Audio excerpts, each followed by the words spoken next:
Good morning, everyone. How y'all doing? Today, I want to talk about two things.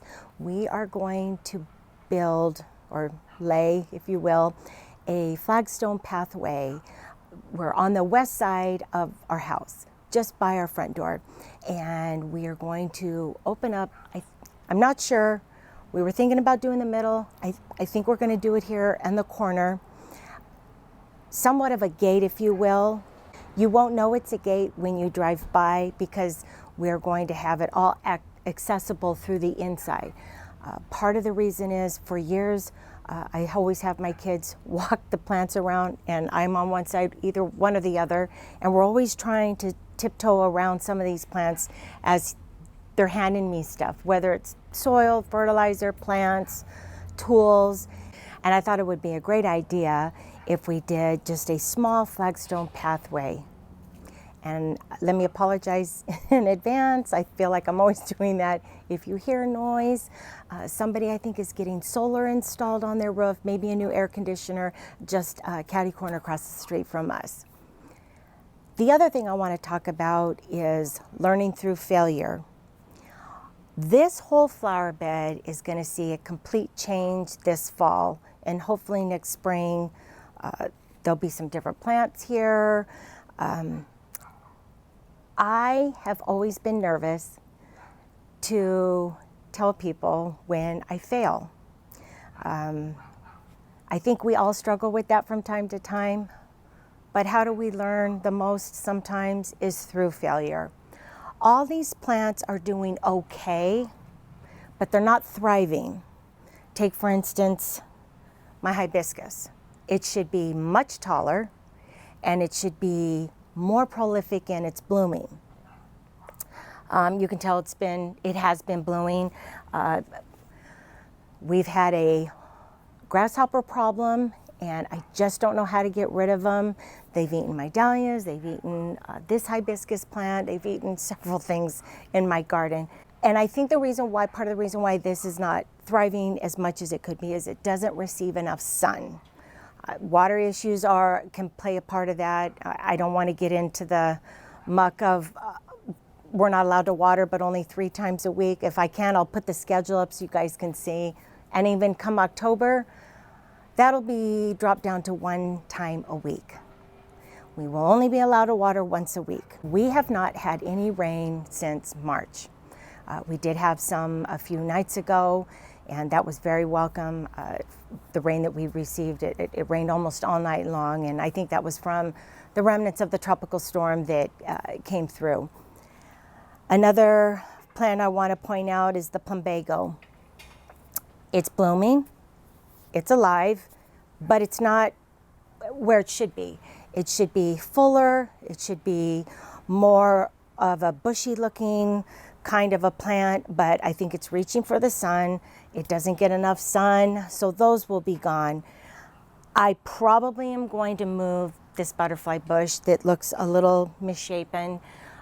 That's just because I think I've spoken about it. We have a lot of squirrels and possums, and actually a couple of our birdhouses have been knocked down, and we've nailed those in just from them running back and forth. They hop on to my window box here, across the fence. Anyway, this whole flower bed's going to see a difference. So today I'm going to mark out the pathway, but I just wanted to say it's okay to fail. Don't be embarrassed by it. I've been gardening for many, many years. Our climate, if you live in a climate that's harsh, you have that going against you.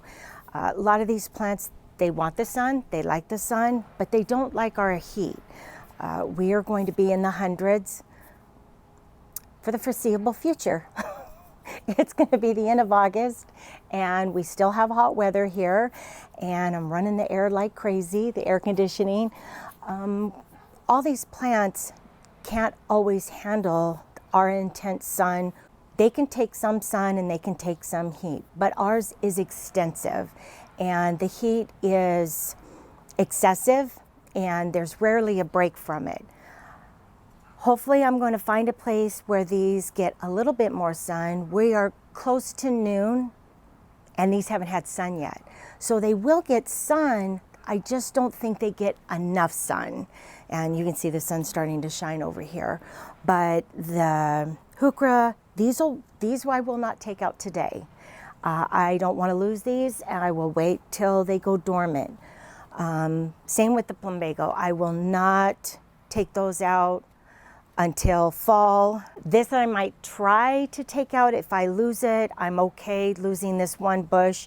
There's a few agapanthus that we'll be taking out, but I will mark out the pathway, and then I will also show you the two types of stone that we're thinking about. One is a Pennsylvania bluestone, and one is a ocean pearl. And they're both gray in color, and it's a small enough pathway that I can afford it because blackstone's expensive. So I'm going to go ahead and get some of these plants pulled up and kind of mark out to show you where we're going to have the pathway.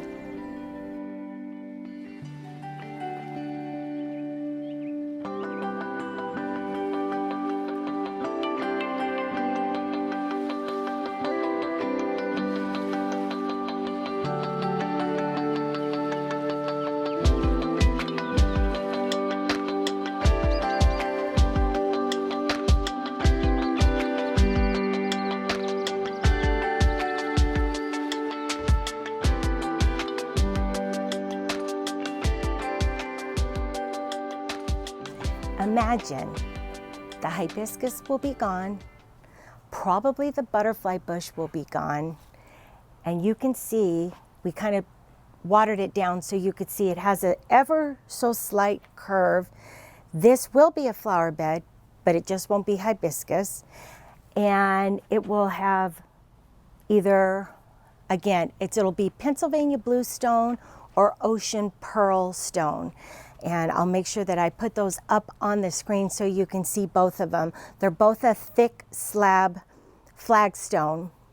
And I'm actually kind of excited because I've known that these plants have needed to move. You think you're planting them in a good spot. You're trying to protect them from the heat and the sun, but kind of give them that great balance. And that's not always easy to find. But we will move these. I will definitely move some in here. So this whole flower bed will be completely reimagined. This will be on drip. I know I've talked about it for years, but this is the year we're doing it because the back raised vegetable garden will be a completely new garden, and I'm excited to show you what we're going to be doing back there. However, this stone pathway is going to be a great addition to our front garden, and now not just my boys, but my husband and I will be able to access the front when we're unloading stuff, and we'll be able to bring it back here. Thank you guys so much for watching. I hope you guys are having a wonderful week, and we'll see you soon. Bye.